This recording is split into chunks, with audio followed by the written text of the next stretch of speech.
Lahat at sa amin pong mga mahal na bisita, welcome po kayo sa PMA Baptist Church. And we pray that this is not the only napagpunta nyo dito, first time na pagpunta nyo, kundi ito yung simula na magkasama-sama tayo sa bahay-sambahan ng Diyos sa lugar na ito. Amen. Okay, so dadako po tayo sa pinakamahalaga ng ating pong pananambang ngayong umaga, the preaching and the listening of God's Word. Kaya hiniling ko na walang lalakad-lakad na. Baka may mga tao pa doon sa labas. May mga tao pa ba doon sa labas? Brother Tom? Paakyat lahat. Pati yung mga ushers doon dito muna lahat. Wala naman dyan eh. Wala nang darating dyan. At kung may darating pa, bahala na sila sa buhay nila. Okay, pakisabi, lahat ng mga tao dyan. Baka may nagluluto pa. Oh, may nakikita pa ako doon. Dito na lahat. Baka may mga tao pa sa kitchen. Wala na nagluluto.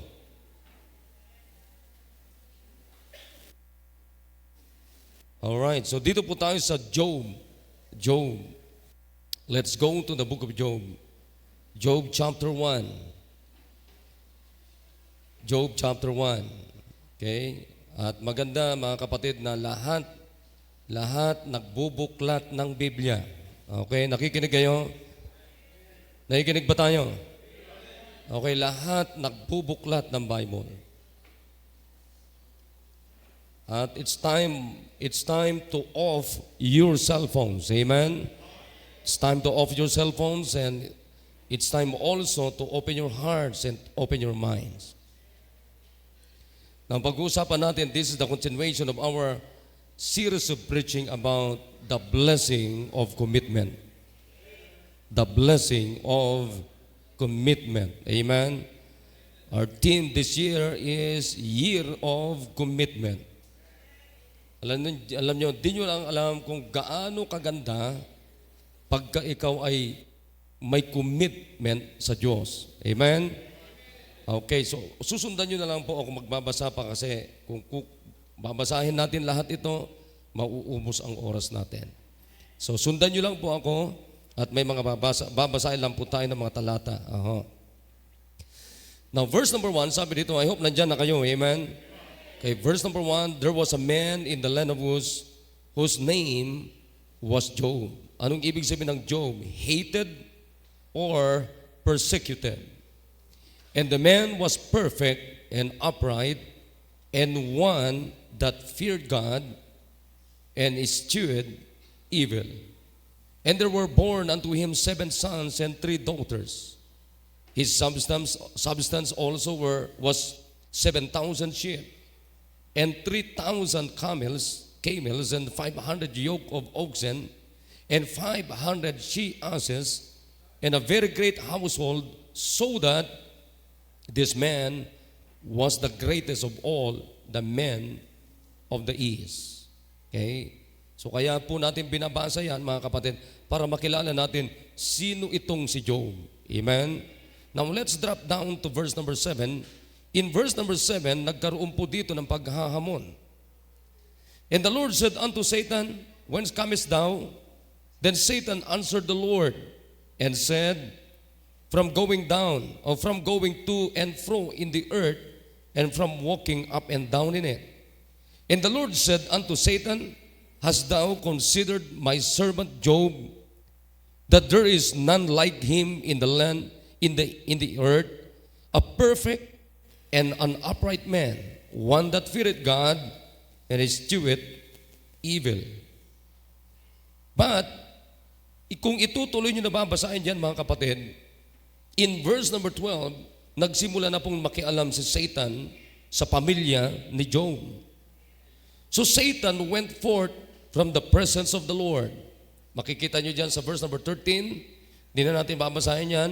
Bumaba ka dyan, yung binasa ko kanina na meron siyang 7 sons and 3 daughters, meron siyang mga substance na kayamanan na ari-arian na napakarami. Isang mayamang tao, wealthy man. Nawala po lahat yon. Nawala. So kung babasahin natin in verse number 27 ng Bible diyan, then Job arose and rent his mantle and shaved his head and fell down upon the ground and worshiped and said, naked came I out of my mother's womb, and naked shall I return thither. The Lord gave, and the Lord hath taken away. Blessed be the name of the Lord. In all this Job sinned not, nor charged God foolishly. Alright, nakuha niyo mga kapatid? Isang matapat, matuwid na tao, meron siyang maayos na pamilya, a wealthy man, isang araw walang karason-rason mga kapatid, nawalop lahat yon, namatay lahat yon. Pero ano sabi niya? Diyos ang nagbigay, Diyos din ang kukuha, purihin ang Panginoon. Okay?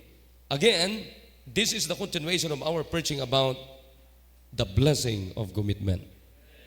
Tayo po'y manalangin. Dakilang Diyos, marami pong salamat sa umagang ito na binigay niyo po sa amin, and thank you for the presence of your people, oh God, and also our first-time visitors. And please, I beg you, I can do nothing without you, oh God, so please give me wisdom and give them also the humble hearts and knowledge and understanding to understand your word, oh God. Meron kami mga bisita, iligtas niyo po sila at sila po'y susunod sa tubig ng bautismo. And please give us revival, oh God. Makita po namin yung pagpapala ng isang committed na tao sa inyo, just like Job, oh God. Please help us, oh God. In Jesus' name, amen. All right, you may be seated. Okay, I hope handa na kayong makinig. Amen. Wala nang tatayo-tayo, wala na pong para hindi kayo makaabala, makaistorbo. Then again, off your cell phones. Amen. Pakipatayin nyo yung mga cellphones ninyo at wag po kayong matutulog. Amen. Ayan, okay. Minutos lang ito mga kapatid. Tapos na tayo at mamaya-maya gagawa tayo ng commitment sa altar na ito at naniniwala ako na may pagpapala mula sa salita ng Diyos. Amen. Now, last time, pinaliwanag na maraming beses na po na pinaliwanag ko na po sa inyo kung ano ang ibig sabihin ng commit or commitment. Amen? Now, ulitin ko na naman po. Commitment or commit, it means an agreement. Amen? Kasunduan. Tandaan niyo po yan.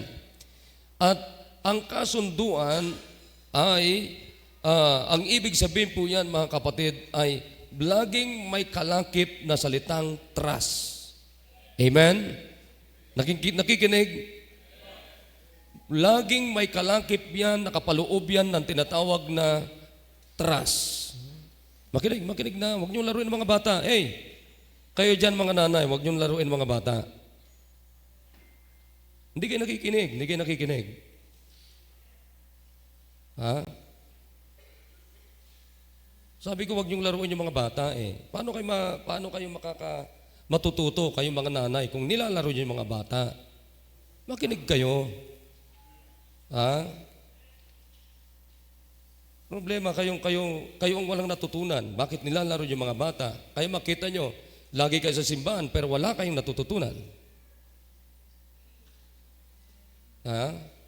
The problem, pag wala kayong natututunan, wala kayong commitment sa Diyos. Nanuwan niyo ba yan mga kapatid? Pag nandito ka kasi, kita ko kayo lahat yan eh. Lahat. Pati yung mga nakapikit, nakikita ko yan.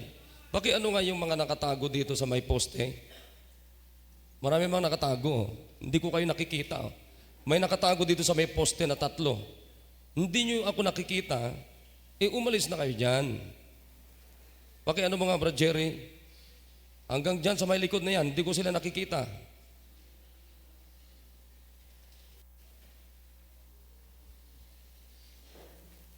Pati yung ganong konti. Kayo talaga, oh. Alam niyo nang hindi niyo ako nakikita, hindi ko rin kayo nakikita, okay lang sa inyo. Hindi dapat ganon. Okay, sige, tuloy-tuloy po tayo. Amen.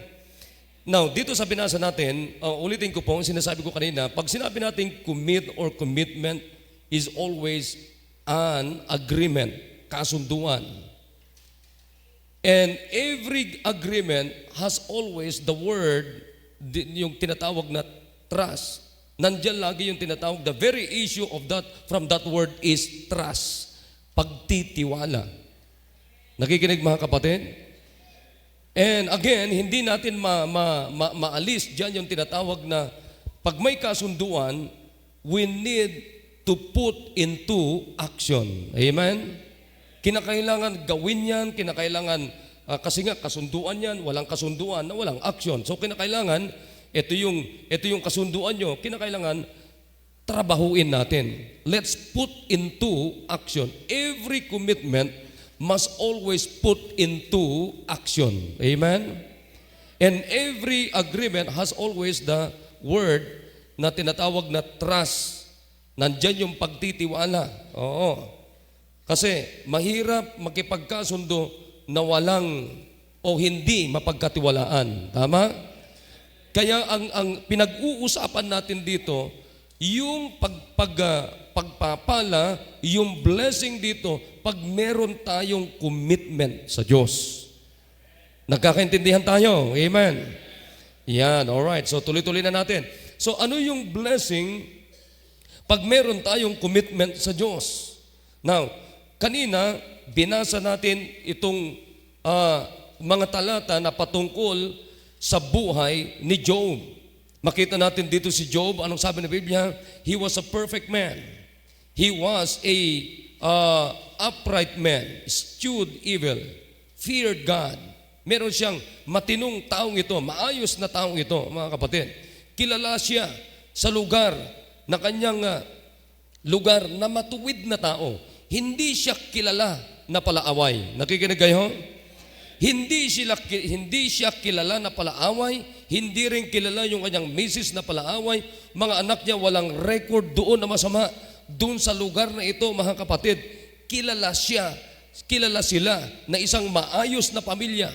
Kilala rin sila na isang wealthy na pamilya. Pero mga kapatid, makita natin, si Job ay merong magandang record.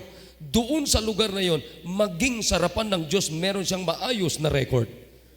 Meron siyang maayos, matino na testimony. Nakikinig tayo? He has a good testimony. Doon sa lugar nila, kilala siya na matinong tao.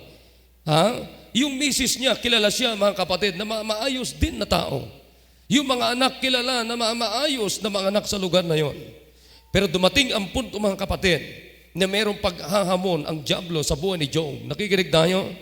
Kaya hindi ibig sabihin na maayos ka, ay hindi ka makakaranas ng anumang problema, makakaranas ka pa rin. Kaya nga pinakamahalaga na panatilihin natin ay yung commitment natin sa Diyos. Come on, amen? So isang araw na nagkaroon ng pakikialam ng diablo sa buhay ni Job. Anong ginawa ng diablo sa buhay ni Job, mga kapatid? Si Satan, lahat, pinatay niya yung kanyang 10 anak. Sinira na niya lahat yung mga ari-arian ni Job, mga kapatid, so that walang natira. Pero makita natin dito kung gaano ka-committed itong si Job, mga kapatid. Ano sabi ng Biblia? Nung nangyari ito kay Job, mga kapatid, ano sabi ng Bible sa verse number 20? Then Job arose and rent his mantle and shaved his head and fell down upon the ground. Alam niyo yung mga Hudyo, pagka pinunit mo yung damit mo na yan, tapos sinave mo yung sarili mo, ibig sabihin ay grabe, mga kapatid, ang kalungkutan mo sa buhay. At ginawa niya yon. Pero ang isang bagay, mga kapatid, ang hindi niya maiwasan na hindi gawin, yung mag-worship sa Panginoon. Amen? At the back of those challenges, mga kapatid, yung mga difficulties, yung sakuna na dumating sa kanya, ano sabi niya? I still worship the Lord. Come on, amen? Hindi siya nagtampo sa Diyos, mga kapatid. Hindi siya humiwalay sa Diyos. Pero anong sabi niya? I still worship the Lord. Anong sabi niya mga kapatid? And said, naked came I out of my mother's womb, and naked shall I return thither. The Lord gave, and the Lord hath taken away. Blessed or blessed be the name of the Lord. Ano makikita natin dito mga kapatid? Number one, anong sinabi ko sa inyo na nakaraan? The blessing of undefeated faith of Job. Wow! Amen? Makikita natin dito mga kapatid, yung undefeated. Siguro inaakala ni Satanas mga kapatid na pag nawala, mamatay lahat yung mga anak ni Job kapatid at mawala lahat yung mga wealth niya, yung mga kayamanan niya. Palagay ko, sabi ni Satanas siguro pag nawala ito, tignan natin, hindi na maglilingkod sa inyo, hindi na magwo-worship sa iyo, itong lingkod mo na itong si Job. Yun ang akala ng diablo. Pero makita natin, ano sabi ni Biblia? Anong sabi ni Job? Diyos ang nagbigay, Diyos din ang kukuha. Wala akong dala, namulat ako na walang dala, aalis din ako na walang dala. Anong sabi niya? And blessed be the name of the Lord. Hindi po natinag mga kapatid yung kanyang pananampalataya. Amen. Yan ang pagpapala, yan ang blessing ng isang taong totoong committed sa Diyos. Hindi nasusukat sa kanya ng anumang kayamanan, kapatid. Pero ang nasusukat, kapatid, kay Job ay yung solid, yung undefeated na pananampalataya ni Job. Yan ang kailangan natin mga members ng simbang ito. We must have an undefeated faith just like Job. Yung tinatawag na pananampalataya na hindi kayang gibahin ng diablo. Di baling magiba yung kayamanan mo, di baling maaring mamatay yung gustong patayin ng diablo na miyembro ng ating pamilya. Pero ang hindi dapat mamatay mga kapatid, yung ating pananampalataya. Because, sabi nga natin kapatid, faith is the victory. Come on, amen. Anong page yon yung kanta na yan? Number 59, tama ba? Hindi nyo rin alam? 159. Faith is the victory. Faith please God. Amen? Babasahin nyo yung Hebrews chapter number 11, makikita nyo kung anong klaseng pananampalataya, yung mga mananampalataya, lalong-lalo na doon sa mga nandoon sa lumang tipan. Nakikinig tayo? Di na makikita natin yung faith ni Moses. Makikita natin yung faith ni Abraham. Makikita natin yung faith ni Abel. That's why faith is the victory. Akala siguro ng diablo mga kapatid ay magtatagumpay laban sa pananampalataya ni Job. Pero anong sabi ni Job mga kapatid? Diyos ang nagbigay, Diyos din ang kukuha, wala akong damit, namulat ako na walang damit, aalis din ako na walang damit, purihin ang Panginoon. Blessed be the name of the Lord. Job has an undefeated faith. Sabi dito sa awitin na ito, encamp along the hills of light, ye Christian soldiers rise, and press the battle, or the night shall veil the glowing skies. Against the foe in veils below, let all our strength be hurled. Faith is the victory. We know that overcomes the world. Hey, mga kapatid, kung solid ang ating pananampalataya, kapatid, our faith can defeat Satan. Kaya nga pinakamaganda mga kapatid, magkaroon tayo ng pananampalataya na hindi kayang i-defeat, hindi kayang gibain, hindi kayang talunin ng diablo katulad ng pananampalataya ni Job.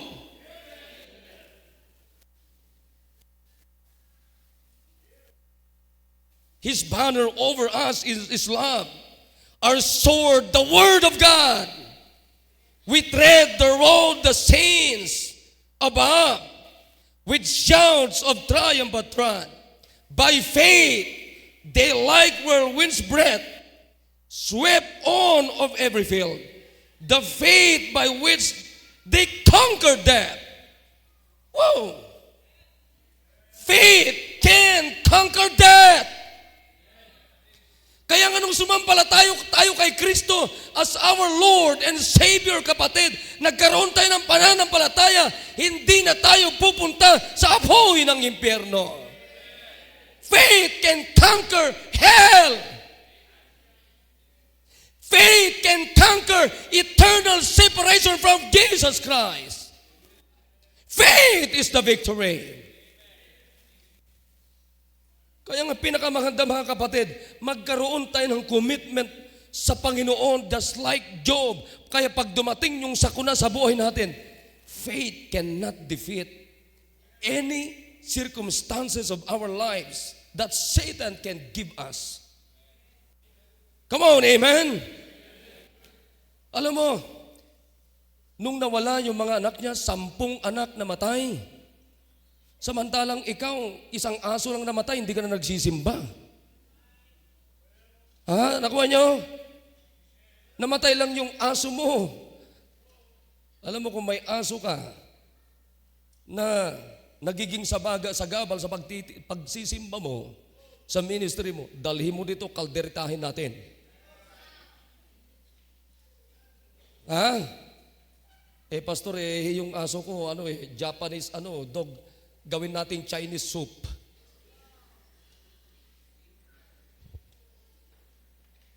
Alam nyo, minsan may naririnig ako.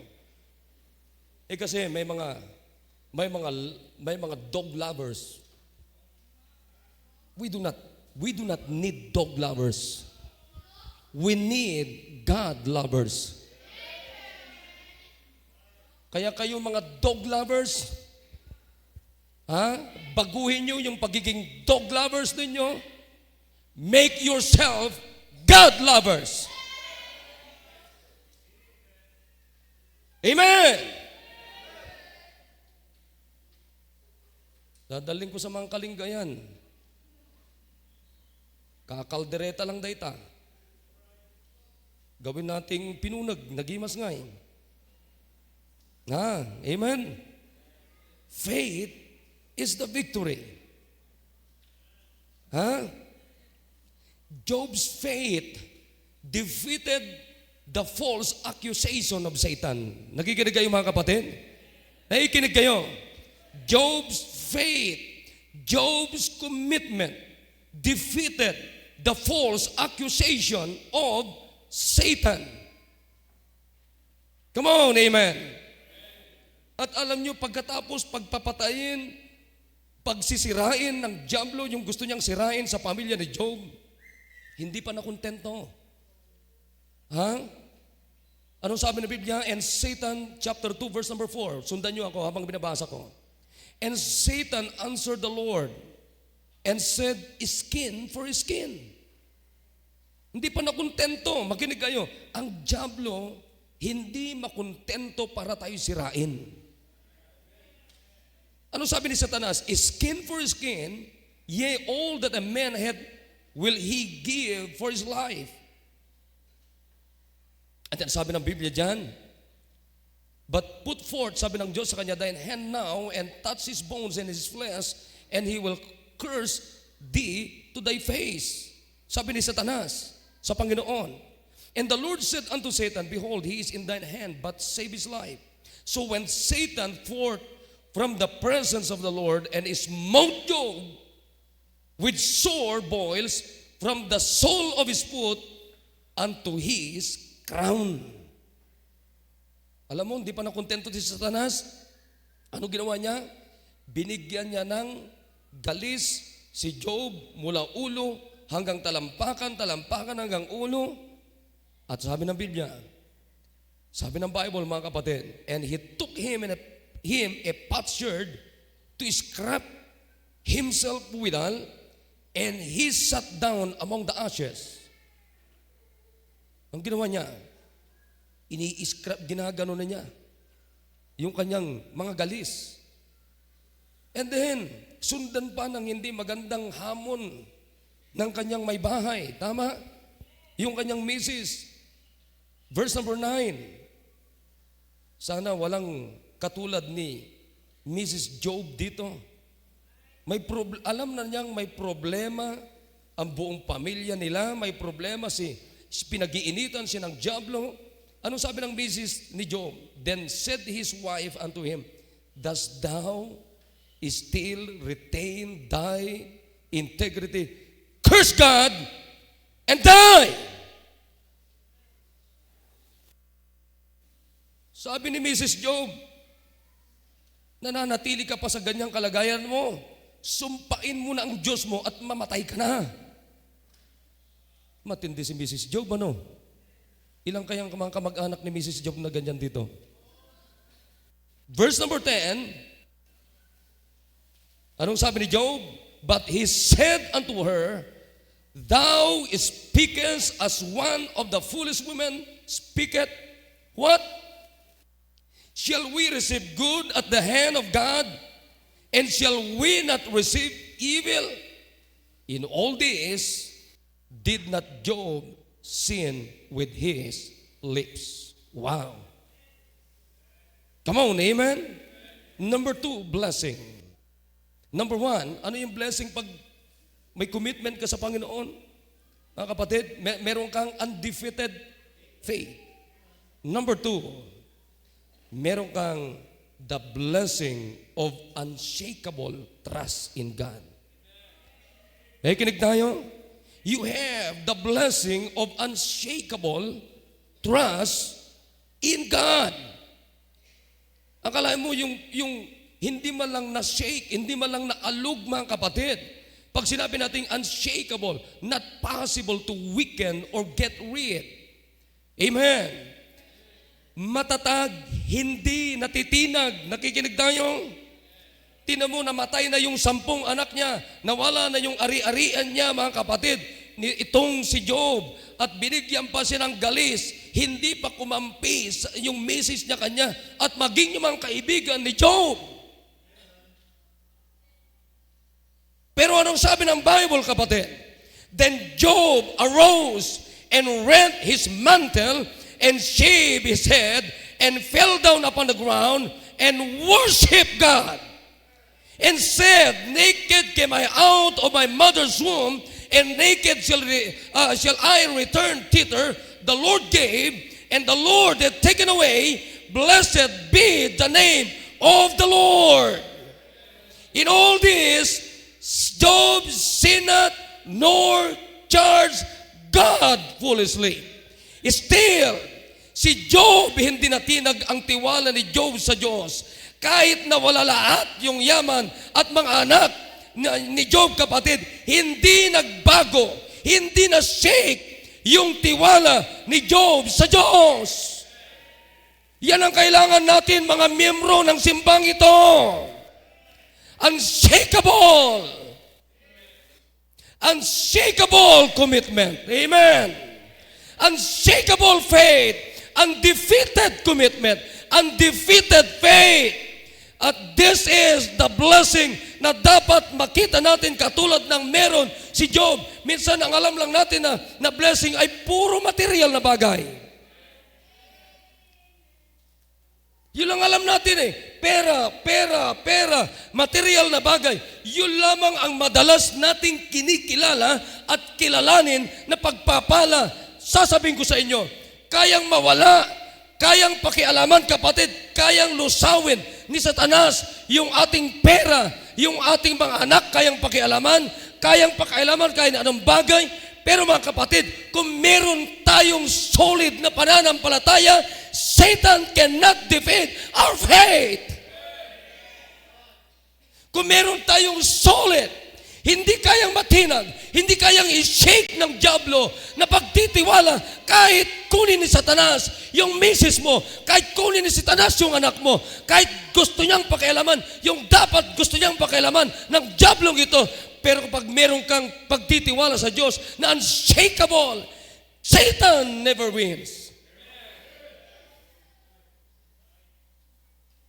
Ngayon sa panahon natin, kaunting problema lang. Ano ang unang-unang ginigive up natin? Yung fellowship natin sa Diyos.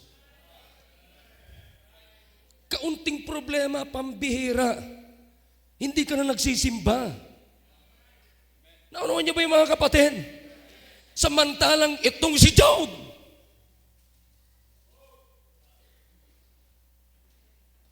ano sabi niya? Diyos ang nagbigay, Diyos din ang kukuha. Purihin ang Panginoon. Unshakable trust.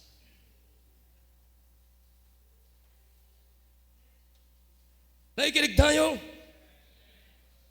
What we need is unshakable trust.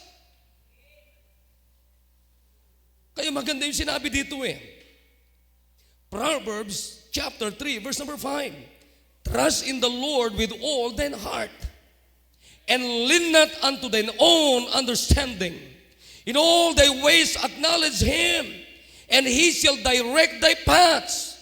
Be not wise in thine own eyes, fear the Lord, and depart from evil. Yan ang kailangan natin, kapatid. Hindi nauuga na pagtitiwala sa Diyos. Nakikinig ba kayo? Hindi kayang pambihira siguro sabi ni Satanas, aba, hindi na shake ito si Job. Aba, hindi ko na defeat to si Job. Nung unang arangkada ni Satanas, pinatay niya, sunod-sunod, sabay-sabay yung 10 anak. Di ba tayo pagka isang anak lang apektado na tayo? Mabuti sana kung ang pinatay ng diablo yung anak mong hindi nagsisimba. See, nakikinig kayo mga kapatid?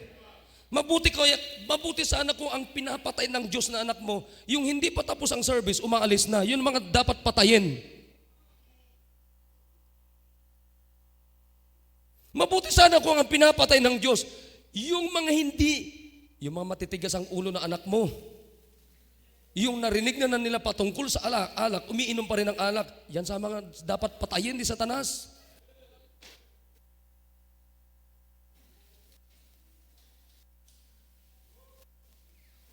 Do you hear me? Pero hindi. Ang pinatay ni Satanas na mga anak ni Job matitino.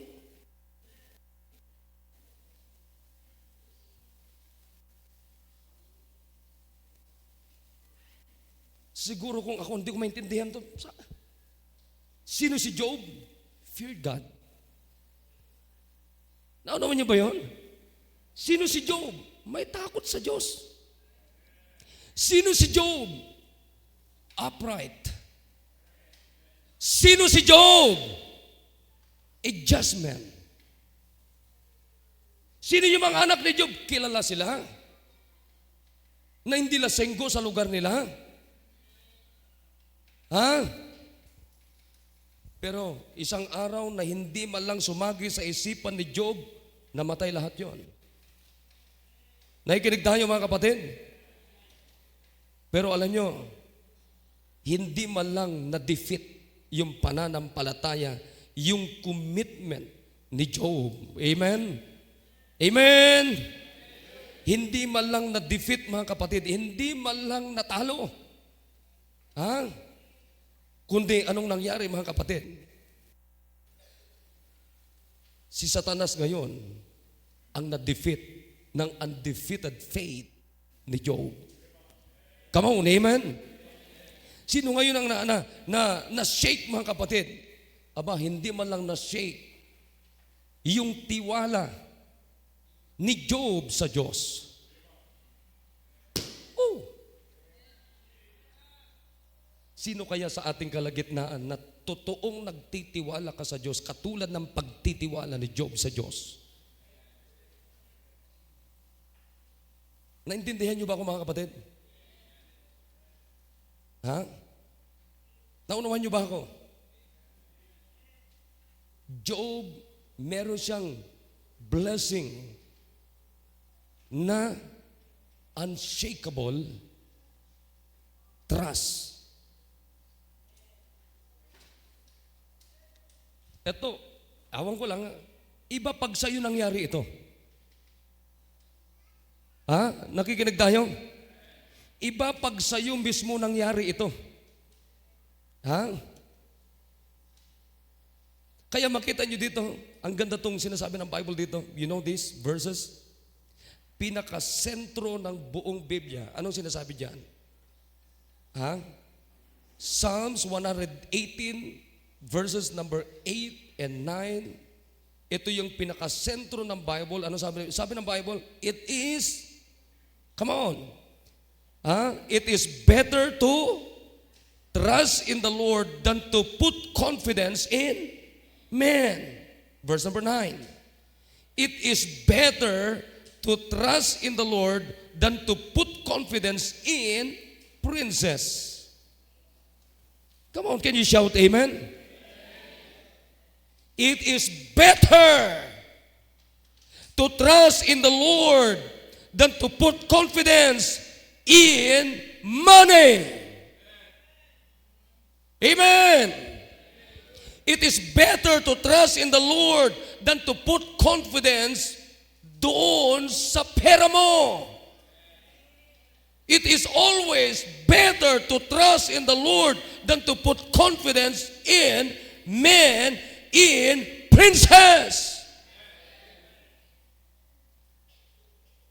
Kaya nga pag sinabi ni Biblia, huwag ipagpapaliban ng araw ng pagtitipon, magtiwala tayo sa Diyos. Huwag mong ipilit yung gusto mo. Amen. Huwag mong ipilit yung gusto mo. Pinakamaganda mga kapatid, kunin natin yung sinasabi ng Diyos. Doon tayo magtiwala. Ha? Nakikinig mga kapatid? Nakikinig ba tayo? The blessing of unshakable trust in God. Ha? Yan ang pinakamaganda mga kapatid. Meron tayong pagtitiwala, meron tayong commitment, meron tayong pananampalataya na hindi kayang tinagin ng anumang bagay. Na hindi kayang ugain ng anumang bagay. Unshakable commitment. Amen. Unshakable commitment. Undefeated commitment. Yan ang kailangan natin. Kaya nga pag nag-commit ka sa choir, kinakailangan mga kapatid, kakanta ka, awit ka sa choir, hanggat nandyan yung buo yung commitment mo, hanggat pinapatayo ka ng Diyos dyan, you sing for God. Tingnan nyo kapatid, iilan lang yung umawit kanina. 4 lang na lalaki sa choir. Hey! Yung pang-4, yung anak ko pa, si Shadi pa. Minsan kinakantsawan natin ito, abnormal ito. Pero mga kapatid, kahit abnormal yan, pero nasa choir. Tingnan nyo, ilan pagpasok ng taong 2025, ilang mga lalaki na nagsabi, I'll join the choir. January, February, March, April. Pang-4 pa lamang ng buwan ng taong 2025, your commitment is defeated by Satan. Yung commitment ninyo na umawit sa choir, pang-4 pa lamang na buwan ng taong 2025, yung commitment nyo is shakable na. What we need is unshakable commitment, unshakable faith para sa Panginoon. Undefeated commitment. Ilang mga babae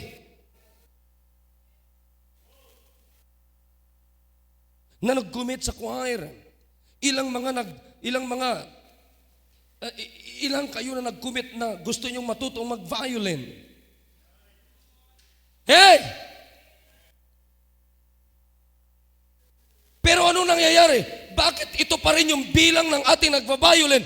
Because your commitment is undefeated, is defeated by Satan. Your commitment is easy to defeat. Your commitment is very easy to shake by Satan. Ang kailangan natin mga kapatid is unshakable commitment, undefeated commitment. Katulad ni Job. Kaunting ano lang. Alam niyo sa totoo lang, maraming mga Kristiyano, dito na lang, di ko natin Ilocano, napaka-arin sagid ninyo.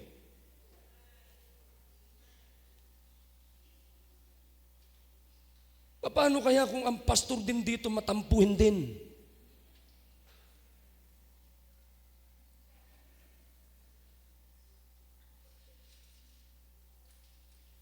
Yan ang kailangan natin. Nakikinig tayo. Unshakable faith, unshakable commitment, unshakable trust, undefeated commitment, undefeated faith.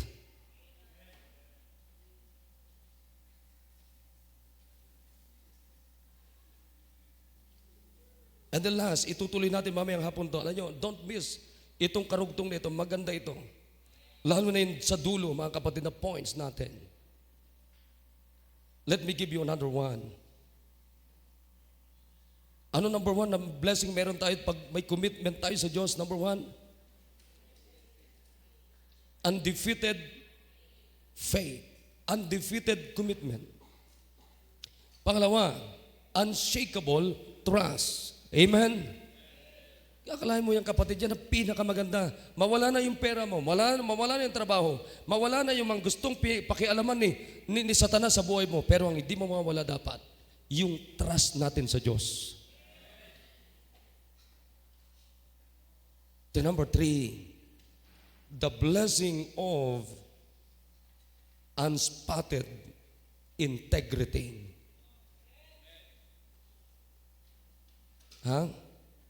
The blessing of, alam niyo yung integridad ni Job, hindi man lang nadungisan. Kaya nga yun yung unang napansin ng misis niya. Ano napansin ni Mrs. Job? Ano sabi niya? Then said his wife unto him, dost thou still retain thine integrity?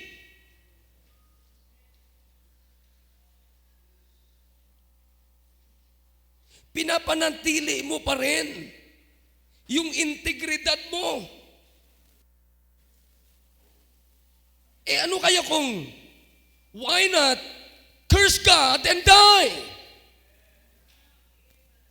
Wala na yung mga anak mo. Wala na yung ari-arian mo. May galis ka pa. Mula ulo hanggang talampakan. Ang pinakamagandang gawin mo, Job, sumpain mo ang Diyos at mamatay ka na. Pero anong sagot ni Job? Kaya nyo ba ito, mga tatay? Minsan pag na-offend yung tatay, sasabihin natin, huwag na tayo magsimba! O kaya ma-offend yung nanay, huwag na tayo magsimba! Ayun, nagkakasundo na hindi na magsimba. Pero si Job kakaiba. Pinanatili niya, inalagaan niya yung kanyang pananampalataya, yung kanyang trust sa Panginoon so that, mga kapatid, he has the unspotted integrity. Sabi ng misis niya, curse God and die! Nakikita niyo mga kapatid kung anong option ng misis niya? Yun lang, curse God and die. Murahin mo ng Diyos at mamatay ka na. Pero ano sabi ni Job? Itong kailangan natin na uri ng mga tatay. Amen? Sana kung ganito lahat ang mga tatay katulad ni Job sa bawat tahanan natin, sasabihin ko sa inyo, meron tayong isang pamilya na kung meron lamang tayong sa bawat pamilya ay may matibay na tatay na siya mismo nagsasabi, sweetheart, hindi tayo aalis sa Panginoon. Mga anak, hindi tayo aalis sa Diyos. Tibaling nawala na yung ari-arian natin. Oh, sweetheart, nawala na yung ari-arian natin. Nawala na yung mga anak natin. Pero sweetheart, manatili tayo sa Panginoon. Huwag nating hayaan na madungisan yung ating relationship sa Panginoon. Huwag tayong papayag na madungisan yung fellowship natin sa Panginoon. Hindi dapat tayo mawawala sa church. Every services, nandun tayo. Huwag tayong alis sa ministry natin. Kaya nga sabi ni Job dito, but he said unto her, thou speakest as one of the foolish women speaketh. What? Shall we receive good of the hand of God? And shall we not receive evil? In all this, did not Job sin with his lips?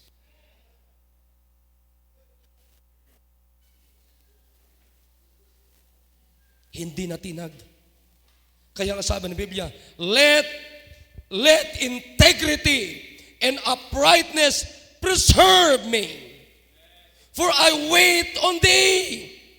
David said, let integrity and uprightness preserve me, for I wait on thee. Proverbs 11:3, the integrity of the upright shall guide them, but the perverseness of the transgressors shall destroy them.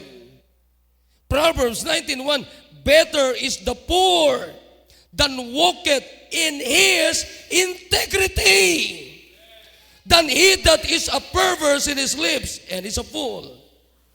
Proverbs 27, the just man walketh in his integrity, his children are blessed after him.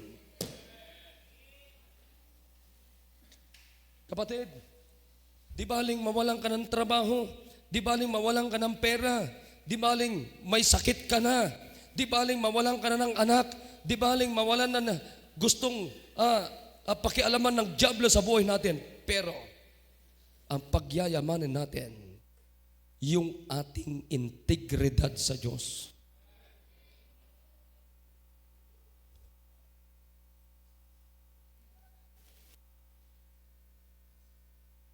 Nagkakaunawan tayo.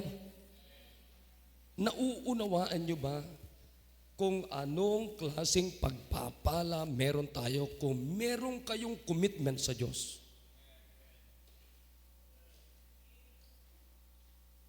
Tingnan mo si Job.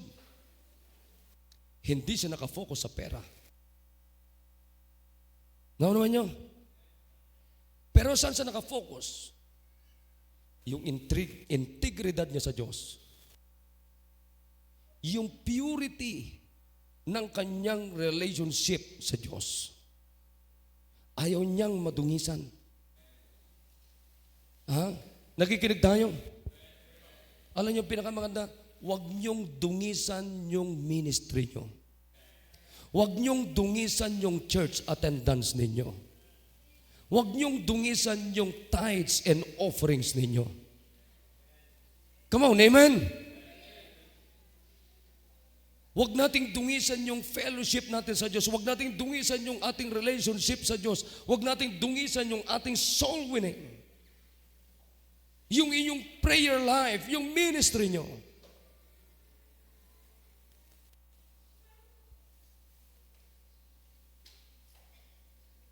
Sabi ko nga kahapon sa discipleship service natin, tinan mo, pagka may ministry ka, pakinggan nyo to, bago tayo magtapos.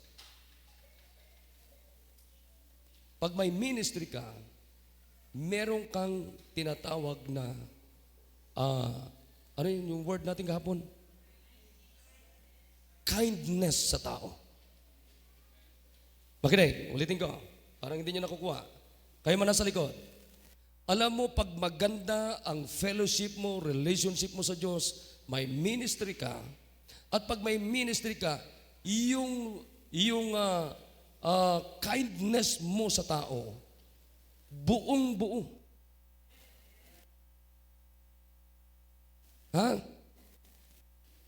Pansinin ninyo yung mga hindi nagso-soul winning. Yan yung mga magagaling magngaw-ngaw sa kapwa. Pansinin nyo yung mga walang ministry, mga kapatid. Yan yung mga hindi nagso-soul winning. Yan yung mga hindi nagdadala ng bisita. Yan yung mga hindi nagdi-disciple, mga kapatid. Walang pakialam sa kaluluwa. Come on, amen. Yan. Makinig. Pansinin ninyo yung walang pakialam sa soul winning, pagdadala ng bisita, pagdadala ng kaluluwa, yung pagdi-disciple. Yan yung mga magagaling makipag-away. Sabi ko kahapon, yan yung ang papangit ng pag-uugali. Pero tinan nyo ha, yan yung mga sinasabi ko na pagkatapos ng service, sibat na kaagad yan.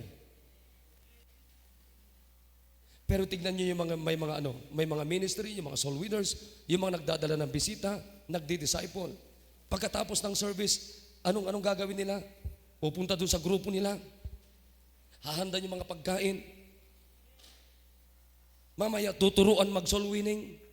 May mga inaasikaso, pero kayo mga walang inaasikaso, hindi nag-soul winning, hindi nagdadala ng kaluluwa, hindi nagdi-disciple, anong ginagawa nyo? Sibat na kayagad kayo. Wala kayong pakialam sa kaluluwa.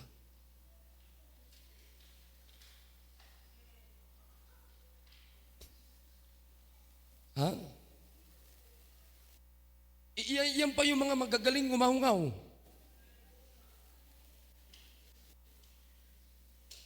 Kaya sabi ko sa inyo kahapon pa, huwag kayong sasama sa mga taong yan, pero huwag nating tratuhin na kaaway yan, ipag-pray lang natin sila. Kunin na sila ni Lord. Na huwag naman po. Maranasan nila yung nararanasan natin. Nauwa niyo mga kapatid. Kasi ang gantig na ako, tuwang-tuwa ako, pagkatapos ng service, umiikot ako dyan. Dito pwesto ng stewards, pwesto ng builders. Pagkatapos yan, busy na sila. Brother Rolly yan, may mga baon na yan. Handa na yung table dyan. Tapos mamaya, pagkatapos kumain, magtuturo na ng soul winning sa grupo nila.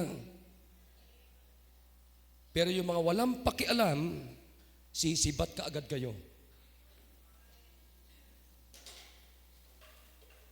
Hey! Amen! Pero tignan niyo yung mga taong yan. Ha? Kaya nga sabi ko kahapon, pinakamaganda pagkatapos ituruan, pagkatapos pakainin, sasabihin niyo, alright, sama ka sa akin sa soul winning mamaya. Soul winning tayo. Soul winning na kayo. Pero tignan mo yung mga hindi gumagawa ng ganyan. Walang pakialam sa kapwa. Ha? Pero itong mga to gumagawa ng ganyan, yan yung may mga tinatawag na undefeated faith. Ha? Unshakable trust in God. Unspotted integrity. Kaganda kaya yung pagkatapos ng service natin. Kasi ganda yung ginawa natin eh. Pagkatapos ng service, anong gagawin natin? Alright, kanya-kanyang grupo. Kanya-kanyang lunch. Pagkatapos mag-lunch, turuan mag-soul winning. Pagkatapos mag-soul winning, ibadin nyo sila sa area nyo. Punta kayo mag-soul winning after lunch. Tapos magdala ng bisita, balik dito ng hapon. Pero kayo mga hindi gumagawa ng ganyan, hindi nyo alam, nagiging makasarili kayo. Pero tignan nyo itong gumagawa ng ganyan, wala silang ibang iniisip kundi kaluluwa.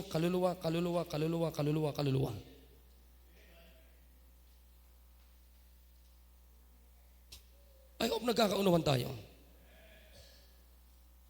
At lahat yan mga kapatid, konektado yan sa pananampalataya.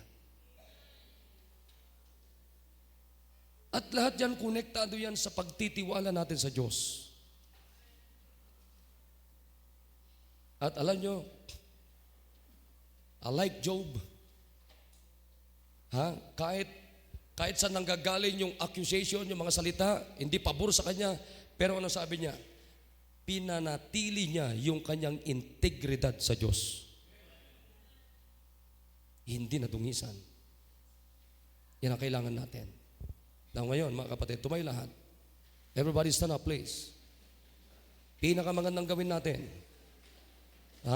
Kunin nyo ang inyong pamilya, come to the altar, and make a commitment. At magandang commitment, mga kapatid, ay i-commit natin na magkaroon tayo ng undefeated faith. Come on, amen? Unshakable trust and unspotted integrity. Come on, come on. Dito tayo sa altar, dito tayo sa altar. Maganda by pamilya, yan ang maganda. By family, come to the altar by family. At gumawa kayo ng commitment buong pamilya nyo. Nakita niyo yung blessing ng may commitment? Ano yung blessing? Undefeated faith. Ano yung blessing? Unshakable trust. Ano yung blessing? Unspotted, unblemished. Without blemish, integrity. Integridad, kapatid. Napakalinis. Nandun na preserve yung integrity. What we need is the blessing of preserved integrity. That's what we need.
Dakilang Diyos na makapangyarihan po sa lahat, O God. I pray, O God, na bawat tiklop tuhod ngayon pong umaga ay nakita po namin yung testimony ni Job, O God. Meron siyang, nagsimula po lahat yung kanyang undefeated faith, unshakable trust, pure, unspotted integrity, O God. Ay nagsimula po lahat doon sa commitment po ni Job sa inyo, Panginoon. Kaya nakita po namin, hindi po nagtagumpay ang diablo sa kanyang buhay. At kayo po ang nagtagumpay, Panginoon. Tulungan niyo pong bawat isa na malinaw na nakita po namin yung pong buhay ni Job, Panginoon. Oh, what a commitment, oh God. At tulungan niyo pong bawat isa, Panginoon, na kami po ay meron din pong commitment at ganun din po yung pagiging solid na aming commitment. Katulad po, merong si Job, Panginoon. Dapat yung po nakita namin ngayon pong umaga. Dapat nakita po namin kayo, Panginoon, higit sa lahat sa buhay ni Job. Bless niyo po ang mga anak ninyo, Panginoon. Thank you for the unshakable trust and undefeated faith and the unspotted integrity of Job, O God, sa inyo po. Bless niyo yung mga anak, Panginoon. Sa pangalan ni Jesus. Amen. All right, so I hope